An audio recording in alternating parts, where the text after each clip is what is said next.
Você está no canal Eu Estudo a Lição com o pastor Samuel Camilo Júnior.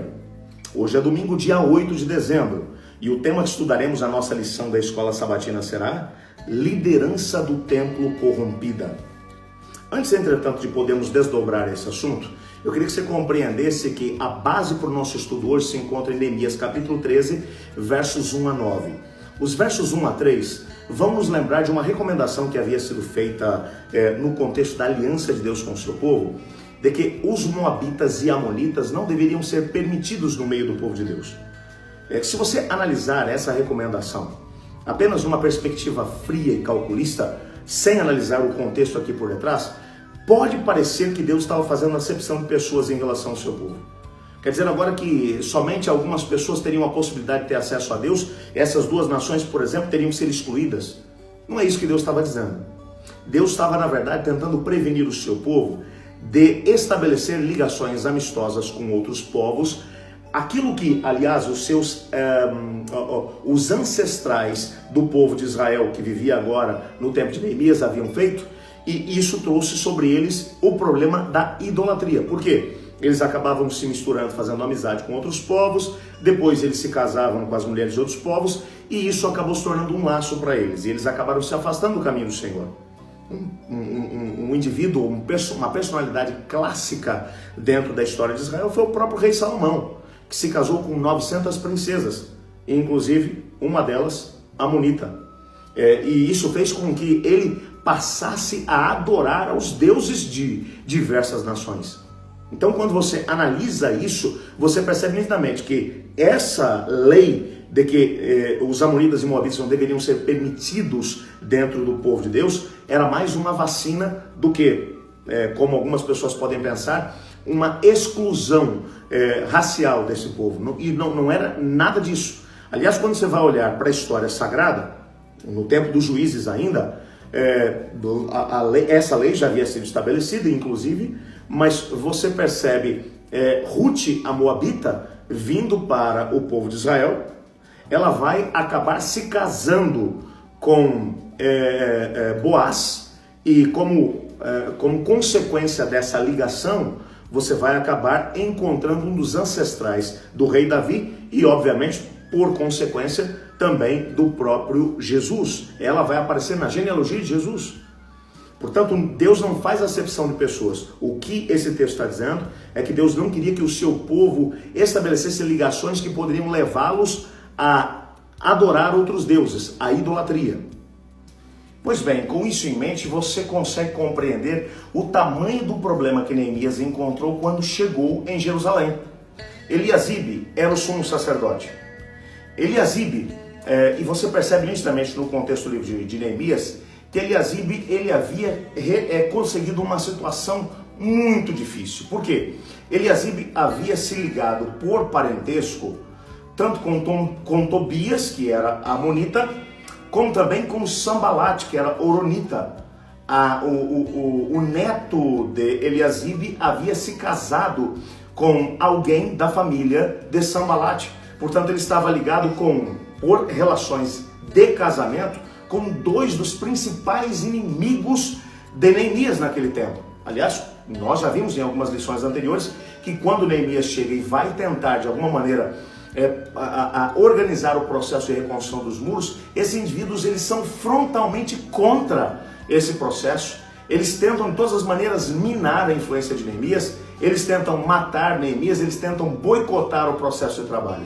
Agora imagine a cena, depois está tudo organizado, Neemias ele é chamado pelo rei Artaxerxes, ele volta para a Pérsia. Quando ele está lá na Pérsia, ele descobre que um dos problemas que havia acontecido é que o Eliasibe, que era, portanto, meio parente tanto de Sambalat quanto de Tobias, havia permitido que esses camaradas voltassem para Jerusalém. Não apenas voltassem para Jerusalém, mas dentro do contexto do templo, ele pega uma das salas em anexo ao templo, sala essa que era usada para poder recolher os dízimos e ofertas, e ele permite que o Tobias se mude para essa sala. Bom, com isso, você começa a perceber nitidamente a razão pela qual o povo parou de devolver seus dízimos e ofertas. Aquilo que está implícito nessa situação é que provavelmente o sumo sacerdote acabou trazendo Tobias para se tornar uma espécie de líder do povo juntamente com ele no contexto do templo.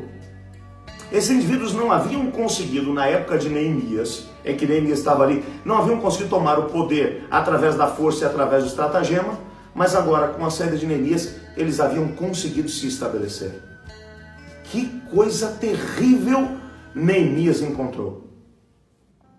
Sente-se aqui comigo. Vamos tentar aplicar aquilo que estudamos à nossa própria vida. Se há uma coisa que precisamos tomar muito cuidado, é com as ciladas, as armadilhas que o inimigo lança sobre nós. Não é à toa que o apóstolo Pedro vai mencionar que nós devemos estar atentos, porque o diabo, nosso inimigo, anda ao nosso redor, bramando como um leão, buscando quem possa tragar. Mas há um aspecto que você precisa compreender. O inimigo, ele usa todo tipo de estratégias. E uma das principais características do diabo é que ele é um diabo velho. Ele já viveu muito tempo. Então ele tem uma gama de estratégias para tentar nos afastar de Deus. E em alguns casos ele acaba obtendo sucesso. Em alguns momentos ele vai usar força, ele vai usar perseguição, ele vai usar a imposição de situações para que a gente tenha que se afastar de Deus. São aqueles problemas, aquelas adversidades, aquela perseguição no trabalho, a perseguição às vezes dentro de casa, aquele bullying que acaba acontecendo para que a gente se afaste do caminho do Senhor. Mas quando ele percebe que isso não acontece, ele às vezes vai usar de estratagemas. E às vezes ele vai tentar minar aquilo que é a influência que Deus quer exercer através da nossa vida por lugares que a gente menos imagina. Quem poderia imaginar que o instrumento para poder trazer os inimigos para dentro de Jerusalém seria o próprio sumo sacerdote? Foi um grande estratagema usada pelo inimigo. E você acha que isso foi apenas no tempo de Neemias? Isso acontece hoje em dia com a gente. Por isso temos que estar alertas. Tudo que o inimigo quer é que nos afastemos do caminho do Senhor, para que a vontade de Deus não aconteça na nossa vida. O que foi que Neemias fez? Neemias tomou um posicionamento, uma postura. Ele fez com que esse tipo de situação deixasse de acontecer. E eu quero que você compreenda que a menos que tomemos uma postura e afastemos o inimigo para bem longe de nós, e nós não conseguimos isso na nossa força e poder. A única maneira de podermos vencer é através de Cristo Jesus. Lá em Apocalipse capítulo 12, depois de João mencionar que viu o dragão, a velha cobra, perseguindo a mulher, e não apenas ela, mas também os descendentes da mulher, ele viu aqueles que venceriam finalmente o dragão, e disse: eles, pois, o venceram por causa do sangue do Cordeiro. O único meio de podermos vencer é estando ligados a Cristo Jesus e permitindo que o sacrifício dele, o efeito do sacrifício dele, a graça dele, possa agir na nossa vida. Vamos orar por isso? Senhor Deus, nós lutamos contra um inimigo terrível, astuto, mas sabemos que não precisamos temê-lo desde que estejamos bem perto do Senhor. Então te pedimos que o Senhor nos ajude a manter os olhos abertos para que não sejamos enganados. Nos colocamos em tuas mãos, Pai, te pedindo que nesse dia não permita que nos desviemos nem para a direita, nem para a esquerda, nem para qualquer lado que seja, mas que permaneçamos bem perto do Senhor, pois é em nome de Jesus que oramos. Amém. Eu estudo a lição, e você?